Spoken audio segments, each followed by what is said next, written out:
నారాయణ సమారంభాం శంకరాచార్య మధ్యమాం శ్రీ సిద్ధేశ్వర పర్యంతాం వందే గురు పరంపరాం.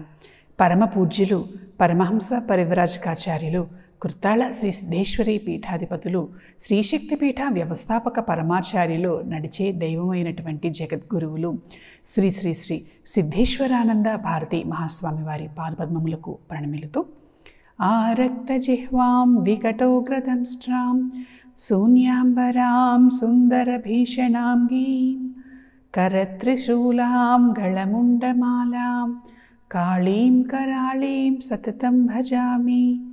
శ్రీశక్తిపీఠ మూలదేవత అనంత శక్తి స్వరూపిణి మహాకాలస్వరూపిణి అయినటువంటి శ్రీ మరకత శక్తికాళీదేవి పాదపద్మములకు ప్రణమిలుతూ శక్తి తత్వాన్ని గురించి చెప్పుకుంటున్నాం. కేవలం శక్తి తత్వాన్ని తెలుసుకోవటం అంటే ఏదో పుస్తకాలు చదువుకోనో లేదా ప్రవచనాలు వినో ఓహో అమ్మవారు అంటే శక్తి అన్నమాట, ఈ సమస్తమైనటువంటి సృష్టిని సృష్టించింది అమ్మవారు అన్నమాట, సృష్టిలో అణువులోనూ అమ్మవారు ఉన్నదన్నమాట ఆహా అని విని ఊరుకోవటం కాదు. దాన్ని ప్రాక్టికల్గా ఎక్స్పీరియన్స్ చేయగలగాలి.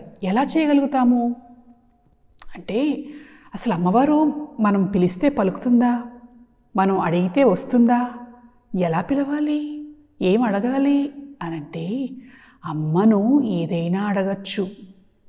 ఏదైనా అడగచ్చా? ఇక్కడ ఒక చిన్న సూక్ష్మాన్ని గమనించాలి. మంచి మార్గంలో ధర్మబద్ధమైనటువంటి కోరికలు ఏవైనా అమ్మవారిని అడిగితే ఆమె తీరుస్తుంది. ఒక చిన్న విషయం ఏంటంటే ఇప్పుడు పురాణాలు మనం గమనిస్తే రాక్షసులు చాలామంది తపస్సు చేశారు. ఎవరి గురించి చేస్తూ ఉంటారు? ప్రధానంగా బ్రహ్మదేవుడి గురించి చేస్తూ ఉంటారు. చాలా అసంబద్ధమైనటువంటి వరాలను కోరుకుంటూ ఉంటారు. దానికోసం కొన్నిసార్లు విష్ణుమూర్తి అవతారాలు తీసుకుంటుంటాడు, కొన్నిసార్లు శివుడు అవతారాలు తీసుకుంటుంటాడు. అమ్మవారు వచ్చినటువంటి సందర్భాలు కూడా ఉన్నాయి. కానీ ఏ రాక్షసుడు కూడా సాహసం చేసి అమ్మవారిని గురించి తపస్సు చేసి అధర్మబద్ధమైనటువంటి వరాలు కోరుకున్నట్టుగా మనకి ఎక్కడా ఎక్కువగా కనిపించట్లేదు. ఎందుకంటే అమ్మవారంటే ఉన్నటువంటి భయం. ఇప్పుడు ఉదాహరణకి ఒకవేళ అమ్మవారి గురించి తపస్సు చేసి అమ్మవారి దగ్గర వరాలు పొంది అధర్మబద్ధమైనటువంటి పనులు చేసే వాళ్ళ దగ్గర అమ్మవారు ఉండదు, వెళ్ళిపోతుంది. ఉదాహరణకి మనకు నరకాసురుడు ఉన్నాడు. నరకాసురుడు కామాఖ్య కాళిని ఆరాధించాడు, అజేయత్వాన్ని కోరుకున్నాడు, ఆయుర్దాయాన్ని కోరుకున్నాడు, పరాక్రమాన్ని కోరుకున్నాడు. కానీ అమ్మవారి సాధనాన్ని పేరు పెట్టుకొని ఎంతోమంది స్త్రీమూర్తులను వేధించాడు, ఇబ్బంది పెట్టాడు. తత్ఫలితంగా ఒక కారణాన్ని ఏర్పాటు చేసుకుని అమ్మవారు అక్కడి నుంచి వెళ్ళిపోయింది. అంటే తన పిల్లలైనా సరే, తన భక్తులైనా సరే, ఎవరైనా సరే అమ్మవారిని గనక కోరుకునేటువంటి కోరికలు ధర్మ మార్గంలో కోరుకోవాలి. అంతేకాదు చేసేటువంటి సాధన కూడా అధర్మ మార్గమైనటువంటి సాధనలు, చేయకూడనటువంటి క్షుద్ర సాధనలు ఇటువంటివి కనుక చేస్తే పరమేశ్వరి సహించదు, ఊరుకోదు. అటువంటి వాళ్ళ దగ్గర ఉండదు. ఏదో ఒక నిమిత్తం పెట్టుకొని వెళ్ళిపోవటం, వాళ్ళకి ఏదో రకంగా మరణం వచ్చేటట్టుగా చేయటం అనేది కనిపిస్తుంది. కాకపోతే ఏమవుతుందంటే మామూలుగా శక్తి అనగానే మనం కనుక పురాణాలు చూస్తే ఇటువంటి లక్షణాలు ఎక్కడ కనిపించవు. అమ్మవారు రాక్షసులు అమ్మవారిని ఆరాధించేసి వరాలు పొంది కొంతమంది ఉన్నప్పటికి కూడాను అమ్మవారు మళ్ళీ ఇప్పుడు నేను చెప్పినటువంటి విధంగా వాళ్ళని శిక్షించడం అనేది కనిపిస్తుంది. కానీ మామూలుగా టీవీల్లోనూ సినిమాల్లోనూ మాంత్రికులు, క్షుద్రమాంత్రికులు, అందులో మంచివాళ్ళు కాదు, క్షుద్రమాంత్రికులు కనుక చూస్తూ ఉంటే ఓ పెద్ద కాళీదేవి విగ్రహం లేదా ఓ అమ్మవారి విగ్రహం పెట్టుకొని అందరికీ చెడు చేయటం అనేటువంటిది కనిపిస్తూ ఉంటుంది. నిజమేనా ఇది? అమ్మవారు చెడు చేయటానికి, ఇతరులకు చెడు జరగటానికి సహాయం చేస్తుందా అంటే ఇక్కడ ఒక చిన్న విషయాన్ని మనం గమనించాలి. దేవతలు తపస్సు చేస్తే తపస్సుకు తగినటువంటి ఫలితాలను, కోరికలు తీర్చడం అనేటువంటిది ఉంటుంది. పాపపుణ్యాలు ఇప్పుడు ఉదాహరణకి ఒక వ్యక్తి అమ్మవారి గురించి తపస్సు చేసి అమ్మ నేను 10 మందికి మంచి చేసేటువంటి వరాన్ని నాకు ఇస్తుంది.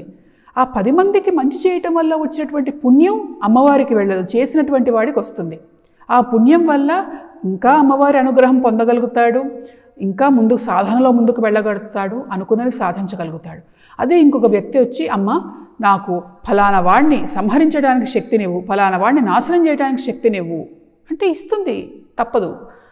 కానీ ఆ చేసినటువంటి పాపపు పని ఫలితం మళ్ళీ పరమేశ్వరి ఇతడితో అనుభవింపజేసి ఇతడినే శిక్షిస్తుంది, ఇతడినే సంహరిస్తుంది.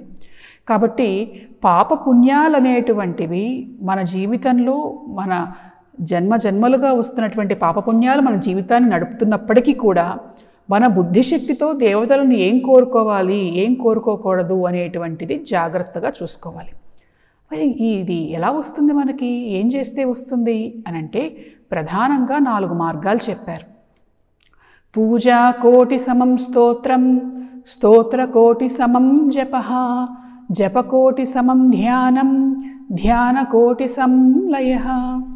ఏ విధంగా ఆరాధించాలి అమ్మవారిని అసలు ఎలా పిలవాలి, పిలిస్తే ఏమొస్తుంది అనంటే అమ్మవారిని కనుక చక్కగా ఆరాధిస్తూ ఉంటే మనకు తెలియకుండానే మనలో మార్పు వస్తుంది.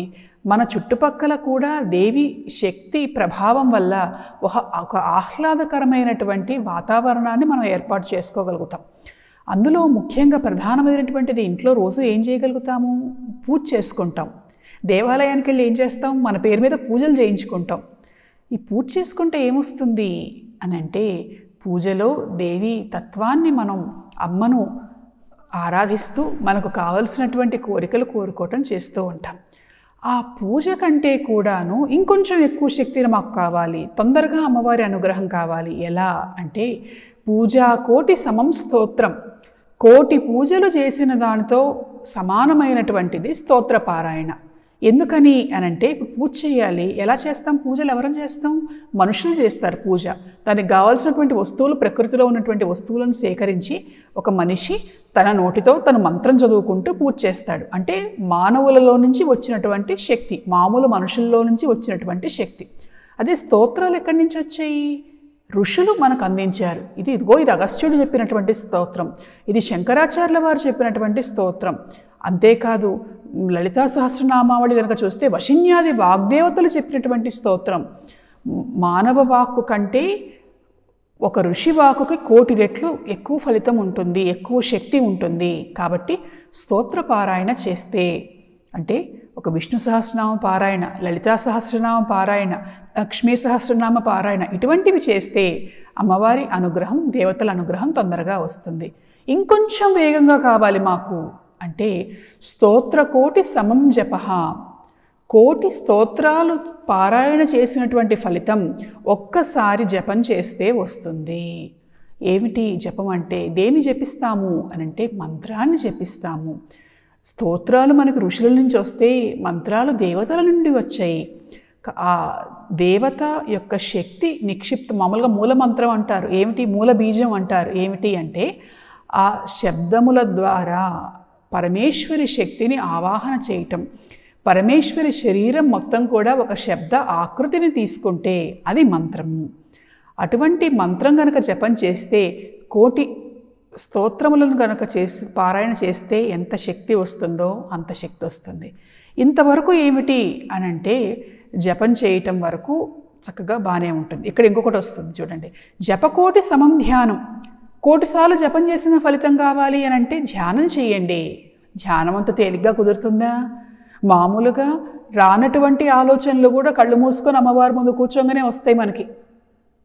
ఫలితం బాగానే ఉంది, ధ్యానం చేస్తే కదా, ధ్యానం కుదరాలి కదా అని అంటే ధ్యానం చేసేటప్పుడు కూడా దేవతను భావించండి. మీకు ఏదైనా ఒక ఆలోచన వస్తే దేవతా నామాన్ని ఒక్కసారి తలుచుకోండి.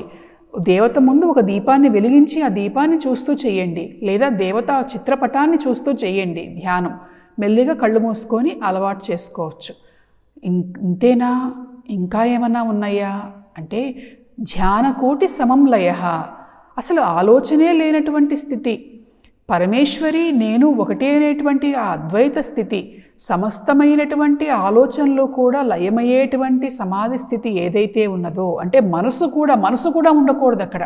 మనస్సు ఉంటే ఆలోచన ఉంటుంది, మనసు ఉంటే ఏదో ఒక థాట్ మన మనసులోకి వస్తుంది. ఆ మనస్సును కూడా జయించగలిగేటువంటి స్థితిని లయస్థితి అని అంటారు. అది గనక వస్తే 1,000,000 ధ్యానాలు చేసినటువంటి దాంతో సమానం. మరి మామూలు మానవ జీవితంలో ఇవన్నీ మనం చేయగలుగుతామా అంటే పూజ చేసుకోగలుగుతాము, స్తోత్రపారాయణ చేయగలుగుతాము, గురుముఖంగా మంత్రం తీసుకొని జపం చేయగలుగుతాము, ధ్యానం కూడా చేయగలుగుతాము. లయించేటువంటి స్థితి రావాలి అంటే ఇవన్నీ కూడా స్టెప్ బై స్టెప్ ప్రాసెస్లు అనమాట. అంటే ఒకేసారి అంత ఎత్తు ఎగిరితే కింద పడతాం, ఫలితము రాదు. కాబట్టి చక్కగా రోజు పూజ చేసుకోవటం, స్తోత్రం పారాయణ చేసుకోవటం, జపం చేసుకోవటం, ధ్యానాన్ని మెల్లిగా అభ్యాసం చేయటం కనుక చేస్తే ఆ లయస్థితికి కూడా చేరి మనం కోరుకున్నటువంటి దేవీ తత్వాన్ని మనం పొందగలుగుతాం. స్వస్తి.